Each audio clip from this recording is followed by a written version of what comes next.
అమ్మవారికి నైవేద్యంలో ఒకటైన చక్కెర పొంగల్ ఎలా చేసుకోవాలో చూద్దాం. స్టవ్ వెలిగించుకున్న బాండిలో పావు కప్ దాకా పెసరపప్పు వేసుకుని దోరగా ఫ్రై చేసుకొని, ముప్పావు కప్ దాకా బియ్యాన్ని కూడా వేసుకుని దోరగా ఫ్రై చేసుకోండి. వీటన్నిటిని కుక్కర్లోకి ట్రాన్స్ఫర్ చేసుకొని రెండింతల వాటర్ని వేసుకొని 3 విజిల్ వచ్చే వరకు కుక్ చేసుకోండి. కన్సిస్టెన్సీ మనకి ఈ విధంగా ఉంటుందండి. స్టవ్ వెలిగించుకుని వేరొక బాండిలో అరకప్పు బెల్లం, అరకప్పు పంచదార, పావు కప్పు వాటర్ వేసుకొని మిక్స్ చేసేసుకోవాలి.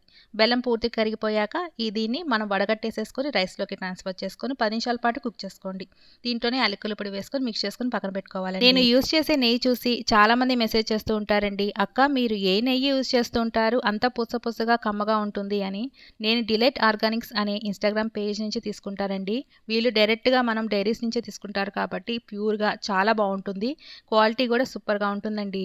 2 టేబుల్ స్పూన్ల దాకా ఈ నెయ్యిని వేసేసుకొని కొంచెం వెచ్చగా అయినప్పుడు దీంట్లోనే కొబ్బరి, జీడిపప్పు, కిస్మిస్ వేసేసుకొని ఫ్రై చేసుకున్నాక వీటిని రైస్లోకి ట్రాన్స్ఫర్ చేసుకొని మిక్స్ చేసేసుకుంటే ఎంతో టేస్టీగా చక్కెర పొంగల్ రెడీ.